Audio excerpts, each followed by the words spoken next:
आपने कहा आपकी और मेरी कहानी है, और इस यात्रा पर जितने भी लोग निकलते हैं वो कहीं ना कहीं आज की इस दौर में बड़ा मुश्किल लगता है।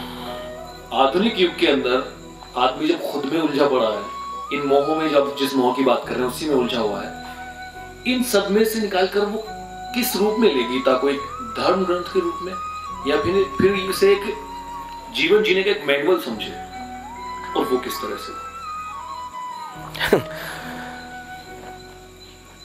हाँ, हमारे अंधेपन का एक बहुत बड़ा कारण ये है कि हम चीजें जैसी हैं वैसा मानने को तैयार नहीं है। चीजें जैसी होनी चाहिए।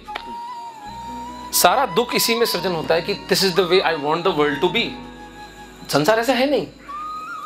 मृत्यु है, बीमारी है, बुढ़ापा है, विरह है। कल तक जिनके गोद में खेले थे, एक दिन आता है हम उनको जलाकर आ जाते हैं। तो वो अंधापन है। धर्म ग्रंथ कुछ चीजें प्रिज्यूम करके चलता है, मान के चलता है, जैसे कि एक ईश्वर है,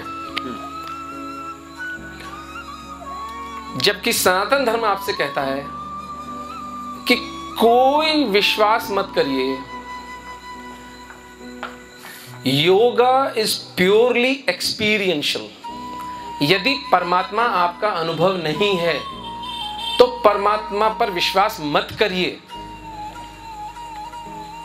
मैं ईएनटी सर्जन हूं, मैं कान खोलता हूं लोगों के, ड्रिल मोटर चला करके, चाकू चला करके। मैंने 10 साल मेडिकल कॉलेज में झक मारी, उसके बाद मैंने अपने आप को इस पर सक्षम पाया कि मैं किसी का कान खोल सकता हूं। वो मेरा अनुभव है। मैंने किताब पढ़ के किसी का कान नहीं खोला।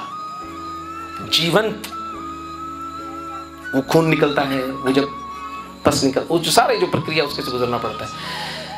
ईश्वर भी मनुष्य का सबसे बड़ा अंधापन सिद्ध होगा यदि वो हमारा अनुभव नहीं है।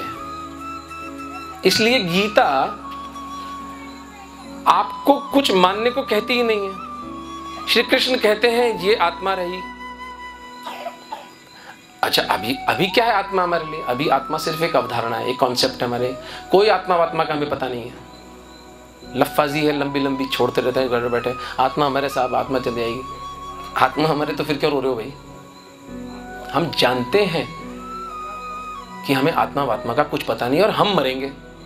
भली भांति जानते हैं कि हम मरेंगे, इसलिए अपने आप को भुलावा दिए चले जाते हैं। आत्मा अमर है, आत्मा रहेगी, चिंता मत कर, अपने बच जाएंगे यार। ये मूर्खता चलती है।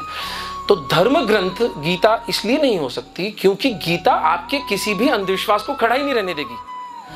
श्री कृष्ण आपको पूरे 18 अध्याय में उकसाते रहेंगे। ये कर्म खोला मैंने तेरे सामने, ये कर्म की पूरी विवेचना करेंगे, फिर वो ज्ञान खोलेंगे, फिर वो भक्ति खोलेंगे, योग का निरूपण करेंगे, शरीर का क्षेत्र क्षेत्रज्ञ का पूरा विभाजन करके बताएंगे।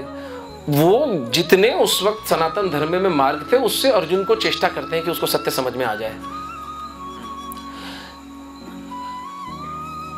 मैं प्रामाणिक रूप से मानता हूं कि गीता एक मैनुअल है, क्योंकि गीता, अगेन बात मैं रिपीट कर रहा हूं अपनी, कि गीता आपकी मेरी कहानी है।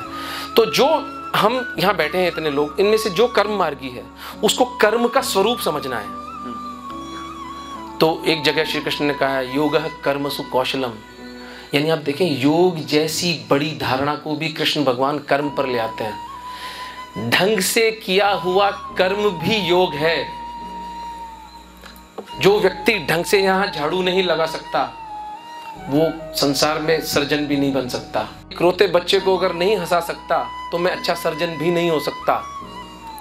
योगः कर्मसु कौशलम। तो मैं अगर कर्मयोगी हूं, कर्म में मेरी रुचि है, मुझे भक्ति और ज्ञान समझ में नहीं आता, तो कर्म का निरूपण श्री कृष्ण कर देते हैं।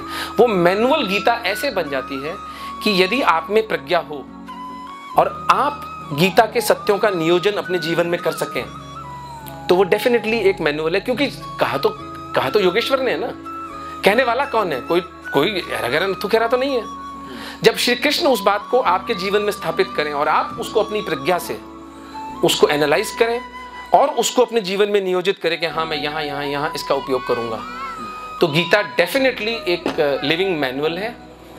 धर्म ग्रंथ, धर्म का जब तत्व समझ में आएगा, धर्म बड़ी विराट बात है, इंडियन ओशन की तरह विराट है। इन आंखों से हम ओशन को नहीं देख सकते। धर्म एक इतनी उच्च स्थिति पर हमें पता चलता है, वो जब तक हम अपनी चेतना का ऊर्ध्वगमन नहीं करते हैं तब तक वो तत्व हमें समझ में नहीं आएगा। धर्म ग्रंथ बाद में बनेगा, पहले बेटे के सर पे हाथ रख ले प्रेम से, अपनी सास के पैर दबा लें प्यार से, अपने बूढ़े माँ बाप से वीकेंड पे जाके मिल आए, अपने मित्र की सफलता से ईर्ष्या ना करें। पहले ये साधारण सत्य जब हम अपने जीवन में उतारेंगे, तब गीता धर्म ग्रंथ है या नहीं वो उसके अनुभव से पता चलेगा।